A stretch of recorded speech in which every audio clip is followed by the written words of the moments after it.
Olá, boa noite. Aqui é Pai Dermes e Xangô em mais uma aula do nosso curso de Teologia de Umbanda, aula 8. Uma parceria, este curso, entre a Tenda de Umbanda Caboclos de Bois e a Pilintra das Almas e o canal Saberes de Axé, organizado, tanto o canal quanto o projeto, por meus filhos, pai pequeno Pedro de Ogum e mãe pequena Luíse de Oxum. Seja bem-vindo, seja bem-vinda. Nós temos também um grupo de estudos no WhatsApp, no qual nós compartilhamos materiais complementares, estabelecemos um diálogo, ouvimos as opiniões, o contraditório, sugestões, enfim, quem quiser e quem puder, participe. Também você pode colocar os seus comentários abaixo do vídeo e compartilhar, sobretudo este vídeo e os demais, as outras playlists também do canal Saberes de Axé, e assim contribuir para que esse diálogo seja cada vez maior, não apenas em quantidade, mas também de qualidade, porque a sua participação é muito importante. O tema de hoje é hierarquia na Umbanda, e este tema, como todos os outros, é bastante vasto e prima pelo respeito à diversidade. Por quê? Porque algumas casas, alguns segmentos têm uma hierarquia específica, outros não têm, ou têm de uma maneira bem diversificada, bem diferente daquilo que nós vamos apresentar, e aqui nós vamos apresentar de um modo geral, como buscamos sempre fazer nos vídeos, nos cursos, nas palestras, sempre como voluntário, e vou para falar, ou estou para falar, e também para ouvir. Não significa que, como está aqui, é a forma, é a maneira como fazemos na Tenda de Umbanda, Caboclos de Bois e a Pilintra das Almas. Em outros segmentos vai haver identificação, em outros não. Mas é interessante percebermos a partir desta coleta e, como nos vídeos anteriores e nas próximas aulas, mais do que sermos descritivos, nós pegaremos algumas questões gerais e procuraremos aprofundar alguns temas que, por vezes, como se diz popularmente, passam batidos, não se tem a devida reflexão.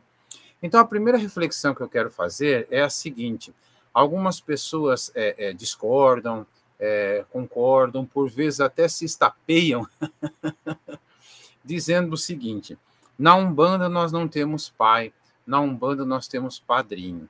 Ora, se nós pegarmos, como já vimos nas aulas anteriores, e por quê, não foi jogado o imposto, se nós observarmos o episódio de 15 de novembro de 1908, a primeira gira, o primeiro encontro no dia 16 de novembro na casa de Zélio, se nós pegarmos essa referência, a tenda de Umbanda, a tenda espírita, perdão, Nossa Senhora da Piedade, nós veremos, observando sua história, que Zélio Fernandino de Moraes era conhecido como Seu Zélio. Não havia nem o chamamento, digamos assim, de pai ou de padrinho. Então, se alguém acha que o termo pai não é originário da Umbanda, o termo padrinho também não é. Então, é preciso observar isto, tá? Às vezes as pessoas buscam um purismo inexistente e esse purismo por si só é excludente.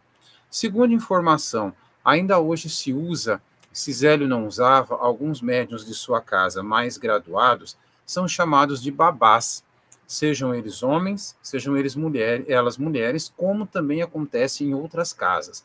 Algumas pessoas criticam muito, mas o que é isso? Não existe, babá é masculino porque vem do Yorubá, de fato, mas há também características de babás, sempre masculinos, por exemplo, em Moçambique, que já eram e ainda são atribuídos a mulheres. Essa terminologia, perdão, atribuída a mulheres dentro de um fundamento de iniciação.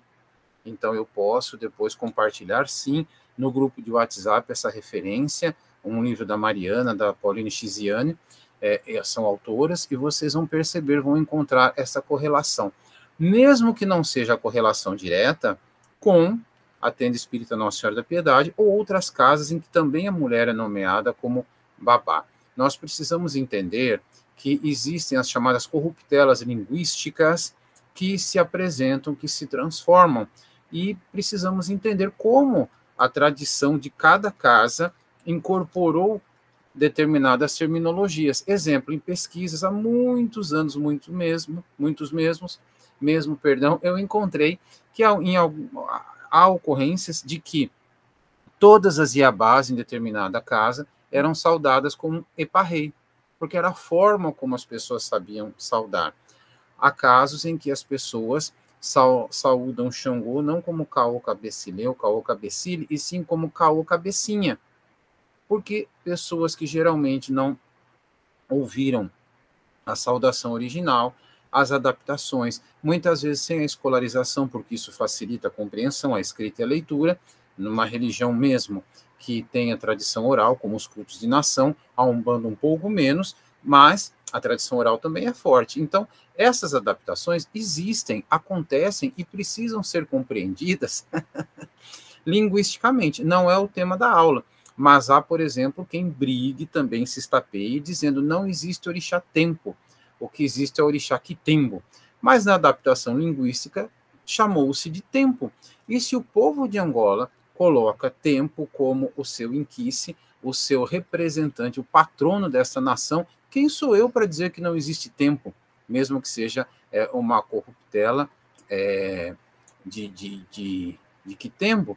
E assim encontraremos também terminologias específicas de algumas umbandas na hora de nomear algumas funções específicas. Eu também não vou entrar aqui em detalhes, já escrevi sobre isso e posso sim colocar no grupo de WhatsApp para mais informações, para mais detalhamentos, porque senão eu acabo não introduzindo o assunto verdadeiramente aqui, tá? O assunto verdadeiramente deste tópico, desta aula, que tem um prazo que precisa, porque senão nós extrapolamos, e eu digo brincando, a coordenadora da aula briga comigo.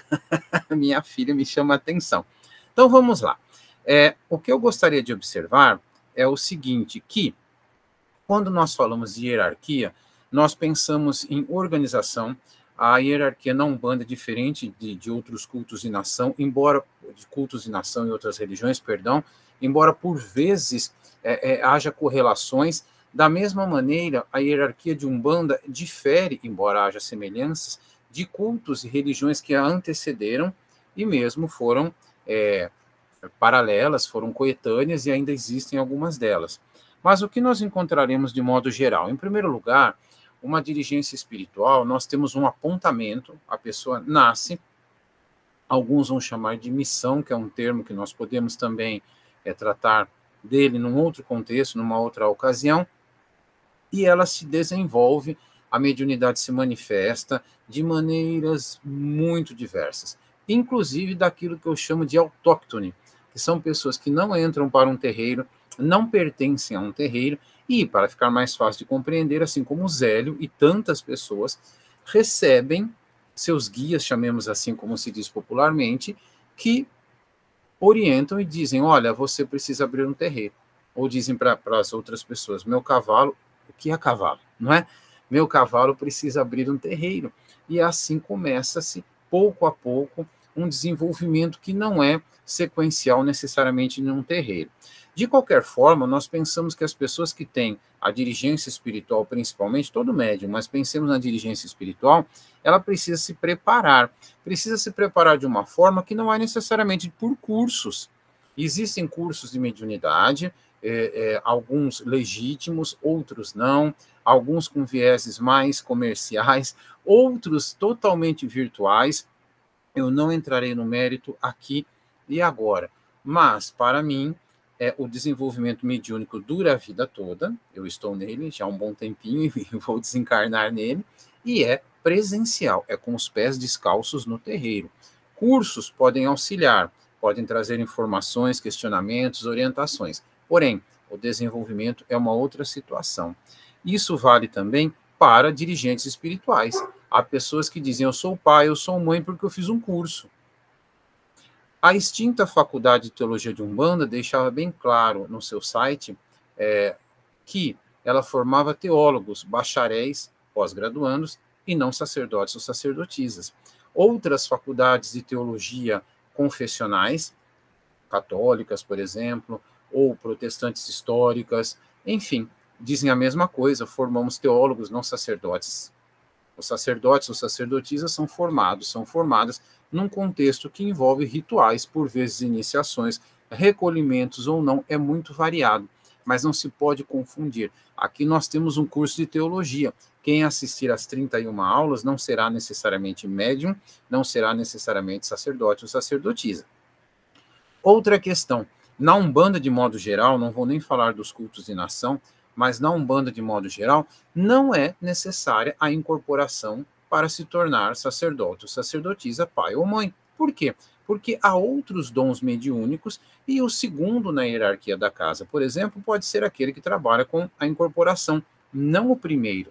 Entretanto, nós temos alguns dos cursos mais populares e popularizados de sacerdotes e sacerdotisas de Umbanda, de determinado segmento, que exigem que para o sacerdócio tenha-se a incorporação. Então, nós temos analisando, não é, aqui, mais uma vez, uma postura excludente que precisa ser pensada fraternalmente, pensada assim, e esse fraternal não exclui o crítico e o crítico não exclui o fraternal, pelo contrário, eles se complementam. Um terreiro também, que é o nome mais conhecido, como nós temos as comunidades de Umbanda, podem ser tendas, podem ser terreiros, por vezes, por influência de cultos de nação, ilês, podem ser abaçás e tantos outros nomes, mas este terreiro pode ser uma sala pequena, pode ser uma construção maior, uma propriedade maior, inclusive com fontes, com árvores, mas de qualquer forma é uma comunidade, e essa comunidade é presencial. Também não entrarei no mérito nessa discussão, porque inclusive faz parte do meu trabalho acadêmico, a respeito de meta-terreiros, terreiros virtuais, puxadas virtuais, mas eu deixarei sim no grupo de WhatsApp um artigo, não é um artigo científico, que se chama Por que não incorporar em casa? Lá eu dou algumas razões de por que isso não é adequado, inclusive do ponto de vista físico, da saúde, e não apenas espiritual, emocional. Muito bem. À frente de uma casa, com terminologias diferentes, nós costumamos ter um pai e uma mãe, o que auxilia a compreender que a conformação de uma comunidade terreiro é uma família, e precisamos sempre estar atentos para não trazer para essa família aquilo tudo que nós tanto criticamos nas nossas famílias de origem. A composição dessa família de santo, portanto, ela não é territorial, não é como uma diocese, não é como uma paróquia, não é?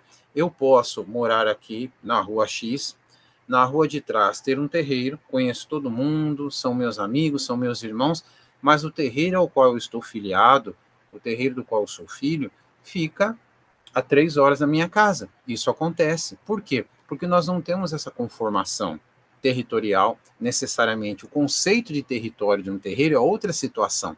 O terreiro é um território, a comunidade é um território. E mesmo assim, nem todas as ritualísticas são dentro do terreiro. Por vezes são em pontos de força, sejam eles naturais, como cachoeira e mata, ou construídos pelo ser humano, como a calunga pequena, o cemitério.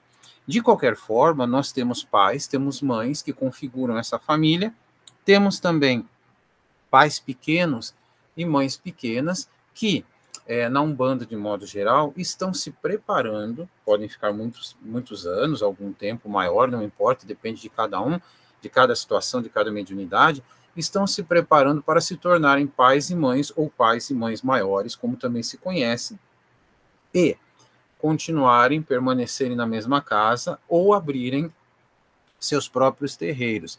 É interessante observar que quando uma casa tem mais de um maior, um pai ou uma mãe, duas mães ou um pai, o segundo acaba fazendo as vezes de pai pequeno ou de mãe pequena, coordenando inclusive os pais pequenos e mães pequenas. As funções se dividem e assim precisa ser. Ninguém se torna pai ou mãe, um pai pequeno ou mãe pequena, para ser um estereótipo, se sentar numa cadeira e ficar sendo o tempo todo, ficar abanado pelos filhos, pelas filhas, de forma nenhuma. Além disso, nós temos também os ogãs, e aqui vale uma outra situação. Pai Dermes é ogã ou é atabaqueiro? Depende da autoidentificação. Eu acho uma falta de respeito muito grande uma casa que tenha ogãs e alguém que não aceita a terminologia por formas diversas chamar o ogã de atabaqueiro, porque não é nenhum demérito ser atabaqueiro, mas vale a identificação, ou melhor, a autoidentificação, como eu me identifico. Já discutimos isso quando falamos brevemente sobre o homolocô. Há pessoas que entendem o homolocô como um segmento umbandista, como uma religião independente ou como um tipo de culto de nação. Qual é o correto? Como o irmão, como a irmã do homolocô se identificam. Aqui é a mesma coisa o Ogã. E em muitas umbandas, o Ogã não é apenas de toque, ele tem funções diversas, ele aprende tudo aquilo que aprende um sacerdote, uma sacerdotisa, um pai e uma mãe, um pai pequeno, uma mãe pequena, porque, inclusive, o Ogã, muitas vezes, é quem toma a obrigação de alguns pais pequenos ou mães pequenas, pais maiores e mães maiores, na ausência de outro que possa fazê-lo. Então, isso é muito comum em várias regiões do Brasil. Da mesma forma, nós temos as equedes, mais conhecidas no candomblé Jeje Nagô, no Queto, mas também que tem funções muito próximas no cuidado da casa, no cuidado dos orixás, no cuidado dos filhos, no cuidado da espiritualidade de modo geral, e tem uma função importante e hierárquica, em outras casas não. Em algumas casas nós só temos o Ogã como alguém que toca, e todas as outras funções são exercidas pelos cambones, ou cambonas, ou cambônios, né? E o que vai acontecer? É interessante notar, eu aprendi isso com uma mãe muito querida de Umbanda, que na cabeça de um filho, quem coloca a mão é o pai e a mãe, mas também o Ogã, no caso, o Ogã de toque. Por quê? Porque é o Ogã que toca para o orixá. Então, é o Ogã que toca para a coroa mediúnica daquele filho. Então, se o Ogã numa casa for, entre aspas, apenas, apenas, entre aspas mesmo, de toque, não significa que sua função seja menor, pelo contrário. Veja a posição que ele ocupa na hierarquia, né? Como isso é importante, tá? Também é uma reflexão que pode ficar para o grupo de estudos, que em muitas casas, em algumas, eu não saberia quantificar aqui, nós temos o toque feito por mulheres. E isso é muito interessante, enquanto tradição, enquanto interdito tradicional do toque por mão de mulheres em alguns cultos de nação, nós temos relatos mitológicos a respeito disso. E, como tudo pode e deve ser questionado, tudo pode e deve ser repensado, mesmo algumas casas de culto de nação entendem o simbólico desta atribuição e permitem que mulheres toquem, assim como permitem que homens façam acarajé. Trabalhem na cozinha de santo, e alguns até profissionalmente têm suas tendas de acarajé em várias cidades do Brasil, vendendo o que até outro dia, digamos assim, de uma forma bem simples, era uma atribuição feminina. O Cambone faz de tudo. O Cambone é o cartão de visitas do terreiro, ele recebe as pessoas, cuida dos orixás e dos guias, assessora, organiza a limpeza, tudo é o Cambone. O termo vem de uma função de Ogã, chamemos assim que é mais fácil, do candomblé Angola, Tata Cambono.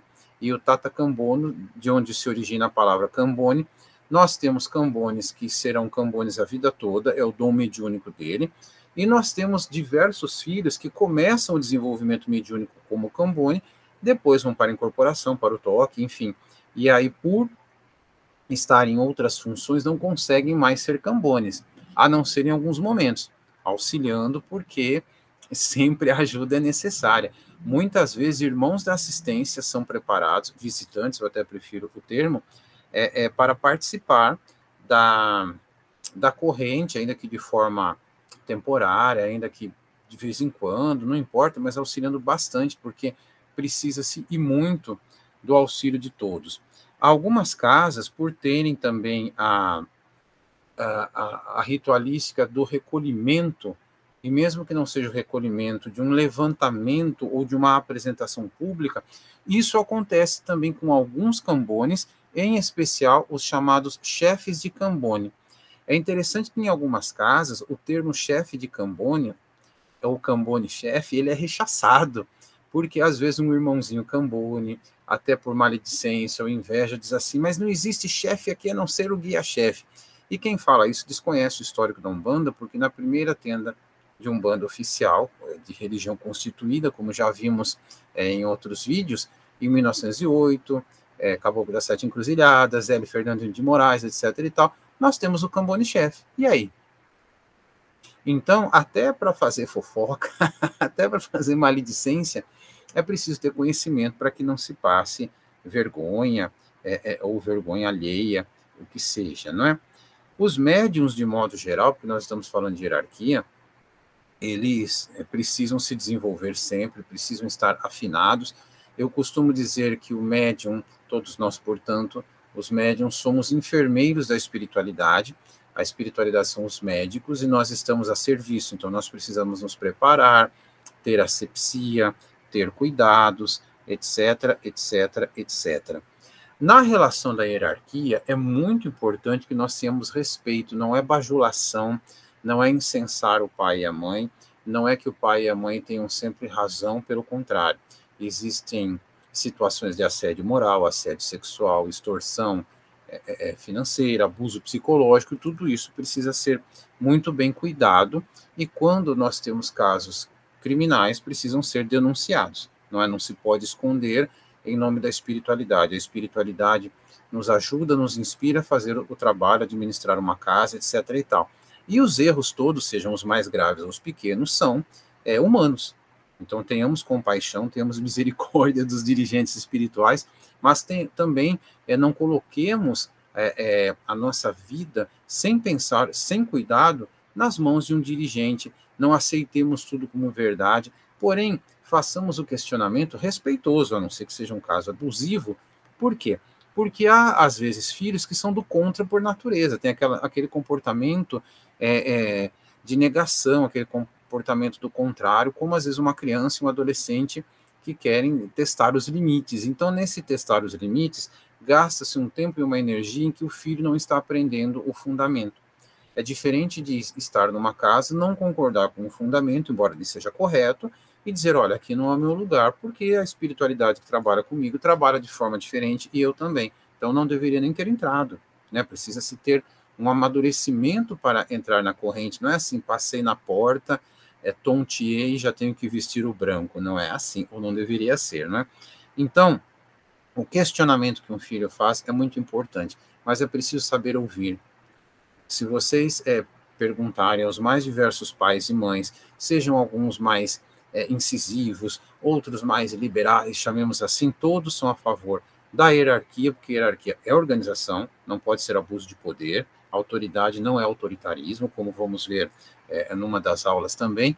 Porém, para que isso aconteça, é preciso que a pessoa queira aprender, queira ouvir, esteja atenta, experimente, porque a Umbanda é pé no chão, e pé no chão é varrer e firmar vela, é encher copo d'água, é lavar louça, é anotar recado, não é? Não é apenas incorporar, não é apenas receber comunicações mediúnicas ou psicografar, enfim.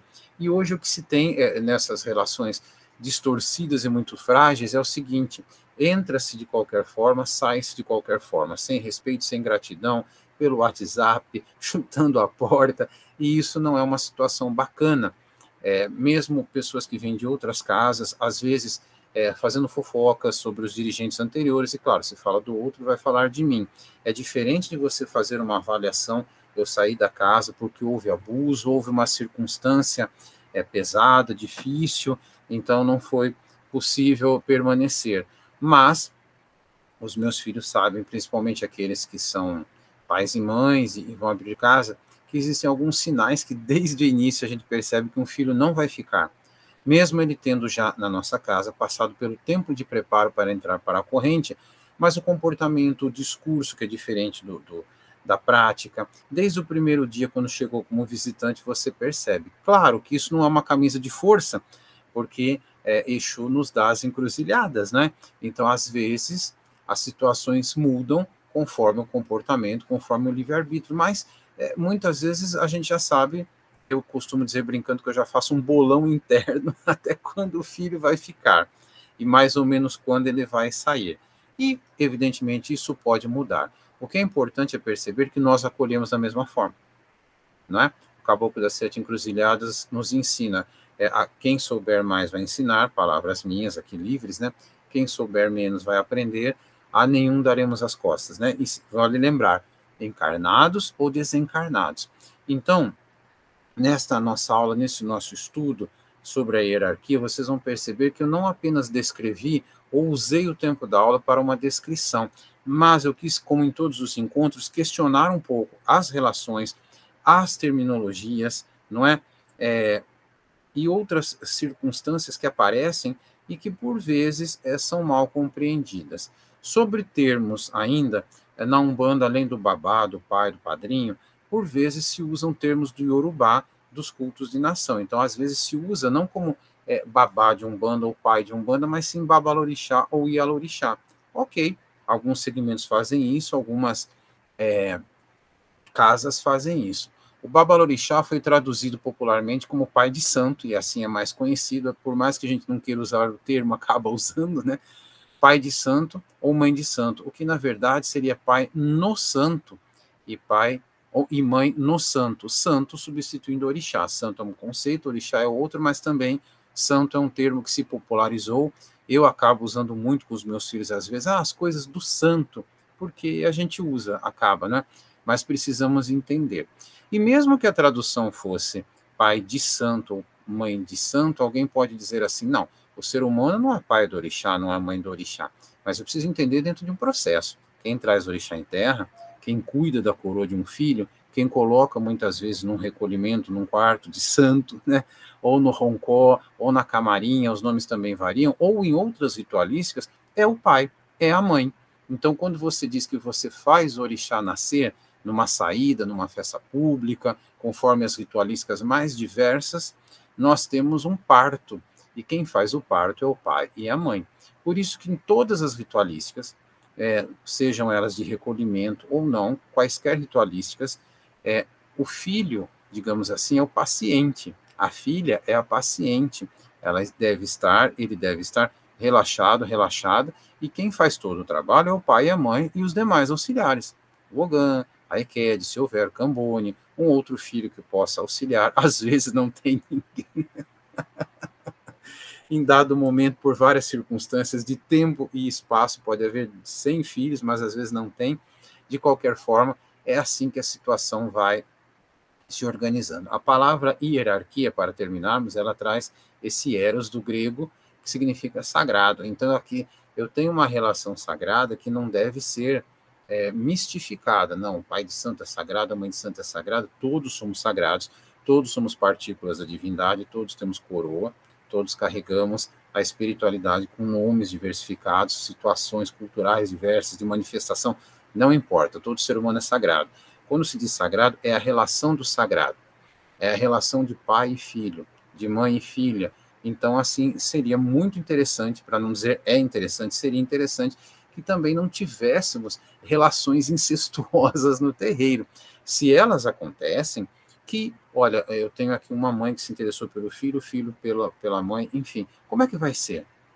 É real isso, esse relacionamento, seja o nível que for, tem condições de continuar como filho ou não tem? E aqui eu não estou respondendo, eu estou jogando, devolvendo a pergunta para vocês. Relações entre irmãos, há casas que não permitem namoro, há casas em que quando se tem namorados ou casais, por exemplo, quem dá o amaci em um não é o mesmo que dá o amaci no outro. Se existe um batismo, é o guia do pai que vai fazer numa pessoa. Aí do seu companheiro a sua companheira é uma outra mãe, é um outro pai na mesma casa, ou então em outra casa. Algumas umbandas também fazem o que a maioria dos cultos de nação faz, nem todos, que é, se eu tenho um filho carnal no terreiro, ele pode participar do terreiro, ele é do terreiro, mas ele vai se desenvolver com outro pai ou outra mãe, ele não vai ser meu filho espiritual. E outras umbandas, e também mesmo algumas casas de cultos de nação, não, é filho carnal, fica ali, nós não temos essa compreensão, a diversidade é muito grande. E é tão grande que eu gostaria de terminar, às vezes as pessoas se questionam por que a pessoa é o Ogã no candomblé, ou a Ekede no candomblé, e na Umbanda ela incorpora. Ou mesmo porque o Ogã e a Ekede no candomblé, e por vezes dá santo. Será que foi feito errado, não teve cuidado? Ou houve um acordo com a espiritualidade que com o tempo foi mudando, não vai incorporar por enquanto, vamos chamar de incorporação, porque também é um outro conceito, mais amplo, já que eu estou falando de religiões no geral. E quando tratarmos de orixás, nós vamos ver o fenômeno da excorporação. Depende. A minha sugestão sempre é pergunte para o orixá. Pergunte para o pai e para a mãe da pessoa, em vez de fazer fofoca. E curiosidade, poucos sabem, estudos documentais. Eu me valho aqui de uma tese de doutorado muito interessante que eu li há pouco tempo, e é livro publicado, e agora é tema de escola de samba. É um dos destaques do Carnaval 2025, que é, nos candomblés mais antigos da Bahia, por vezes não tinha um substituto para um babalorixá que falecia. Quem tomava a frente da casa, portanto, era um ogã. O ogã se tornava babalorixá.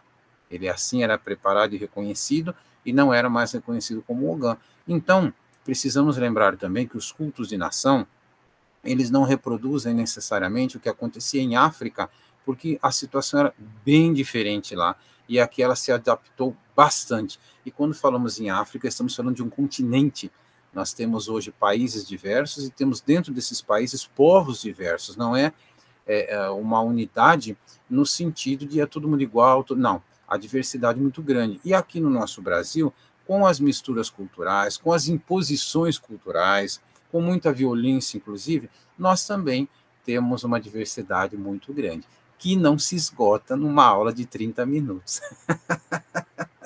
Mas espero que você tenha gostado e participe conosco, deixando seus comentários, suas dúvidas aqui embaixo do vídeo, ou aí está o link também na descrição do grupo de WhatsApp.